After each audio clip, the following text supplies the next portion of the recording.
Hello everyone. दोस्तों, Reliance industries का नाम सुनते ही एक ही बात याद आती है, मुकेश अंबानी का विजन।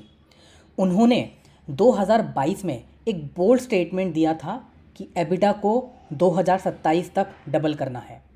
आज हम एनालाइज करेंगे कि क्या ये सच हो सकता है और इसका स्टॉक प्राइस पे क्या इम्पैक्ट हो सकता है। तो 2022 में रिलायंस का प्रॉफिट था 67,000 करोड़ के आसपास। या आप देख सकते हैं 2022 में 67,000 करोड़ के आसपास इसका प्रॉफिट था। मुकेश अंबानी का क्लियर विजन था 5 साल में इसको डबल करना है, मतलब 2027 तक इसका लगभग 1,34 या 35 करोड़ तक इसका प्रॉफिट ले जाना है। अगर मैं करंट स्टेटस की बात करूं तो ये लगभग 94,000 करोड़ के आसपास है, मतलब इसने ऑलरेडी काफ़ी प्रोग्रेस हो चुकी है। अब सिंपल कैलकुलेशन करें तो लगभग इसका जो डबल का टारगेट है वो 1,35 करोड़ के आसपास आ जाएगा और करंट जो चल रहा है वो है 94,000 करोड़। तो अगर मैं 1,35,000 करोड़ को का टारगेट मेरा है और 94,000 ऑलरेडी ये पहुंच चुका है, तो ये लगभग जो ग्रोथ बैठती है वो 43% की बैठती है। मैं आपको ये करके भी दिखाता हूँ। जैसे आप मेरी ये स्क्रीन पे देख पाएंगे तो 1,35,000 करोड़ माइनस 94,000 को अगर मैंने सब्ट्रैक्ट करा और डिवाइड करा 94,000 करोड़ से, तो ये 43% का यहाँ पे गेन नज़र आता है। और मैं आपको भी चार्ट में दिखाऊंगा कि कैसे एग्जैक्ट ये सेम प्रॉफिट हमें स्टॉक प्राइस में भी दिख सकता है। तो टेक्निकल चार्ट पे भी चलते हैं, थोड़ा और समझते हैं। तो रिलायंस एक ही बिजनेस नहीं है, एक एम्पायर है। Jio, retail, oil, chemical, green energy सब ही हाई ग्रोथ सेक्टर हैं। अगर मुकेश अंबानी का विजन डिलीवर होता है तो रिलायंस स्टॉक इन्वेस्टर को एक सॉलिड कंपाउंडिंग स्टोरी दे सकता है। अब चलते हैं इसके टेक्निकल चार्ट पैटर्न पे और देखते हैं कि जो 43% है ये मैं कैसे बोल रहा हूँ। तो 2022 में लगभग यहाँ इन्होंने बोला था कि यहाँ से हमें एबिटा डबल करना है, ठीक है। अब अगर आप यहाँ पर नोटिस करोगे, तो हमारा beautiful cup with handle pattern आपको नज़र यहाँ पर आ जाएगा। अब इसकी डेप्थ मैं यहाँ से मेजर करता हूँ और देखते हैं टारगेट कितना आ रहा है। तो अगर मैं इसका टारगेट लगाऊँ तो इसका टारगेट लगभग आता है 1964-65 रुपये के आसपास। बट अगर मैं करंट प्राइस से इसका लूँ तो ये एग्जैक्ट 43% आ रहा है, राइट।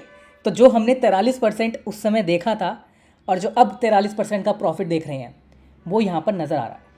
और अगर मैं पिछले प्राइस से भी देखूँ तो ये लगभग 50% तक का यहाँ पर एक उछाल है। 50% तक की यहाँ पर एक स्टॉक प्राइस की यहाँ पर ग्रोथ दिख रही है। बट हम अगर अपना हमारा बेसिक टेक्निकल चार्ट पैटर्न है उसके बेस पे अगर हम जाएं तो यहाँ पर एक कप, बहुत अच्छा सा कप यहाँ पर ये फॉर्म हो रहा है। इसने यहाँ पर रेजिस्टेंस लिए हैं और यहाँ पर एक ही अपना कप का हैंडल बनाने का पूरा ट्राई कर रहा है, क्योंकि ये निफ्टी 50 का पार्ट है।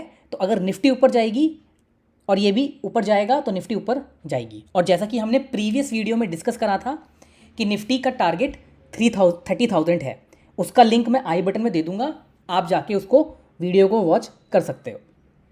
साथ ही साथ मैं आपको ये बताना चाहूँगा कि अगर यहाँ पर आप ये देखें तो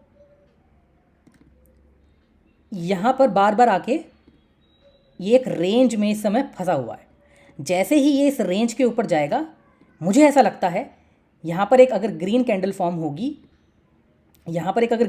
फॉर्म होती है तो ये एक अच्छा अपॉर्चुनिटी हो सकता है यहाँ पर इन्वेस्ट करने का।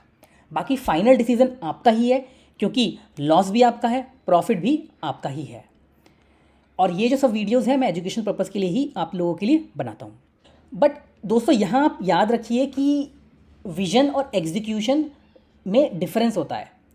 तो इवन दो मुकेश अंबानी ने बोला है कि उनका एबिटा डबल होगा, बट ये सब चीज़ डिपेंड करेंगी मार्केट कंडीशन पे, क्रूड ऑयल के क्या प्राइसेस चल रहे हैं, कंपटीशन कैसा है, और गवर्नमेंट की पॉलिसीज़ कैसा इम्पैक्ट करती है इनके बिजनेस पे। तो ब्लाइंडली आपको इन्वेस्ट नहीं करना है, हमेशा अपना रिसर्च ज़रूर करें इन्वेस्ट करने से पहले। साथ ही साथ और टेक्निकल इंडिकेशंस भी आप यहाँ देख सकते हैं, जैसे हमारा 5% वाला जो इंडिकेटर था, मैं उसको इनेबल कर देता हूँ। उसको इनेबल करते ही यहाँ पर क्लियरली आ गया है, इस समय यहाँ पर ये इंडिकेट कर रहा है इस कैंडल के अराउंड कि यहाँ पर एक अच्छी बाइंग अपॉर्चुनिटी है। अगर आपको ये इंडिकेटर बाय करना है तो मैं कमेंट सेक्शन में इसका लिंक दे दूंगा, आप वहाँ से इसको बाय कर सकते हैं। तो अब सवाल ये है, क्या आपको लगता है रिलायंस 2027 तक अपना प्रॉफिट डबल कर पाएगा? कमेंट में अपनी ओपिनियन ज़रूर शेयर कीजिए। अगर आपको ये एनालिसिस पसंद आया तो वीडियो को लाइक करें, शेयर करें और चैनल को सब्सक्राइब करना ना भूलें। मिलते हैं अगली वीडियो में।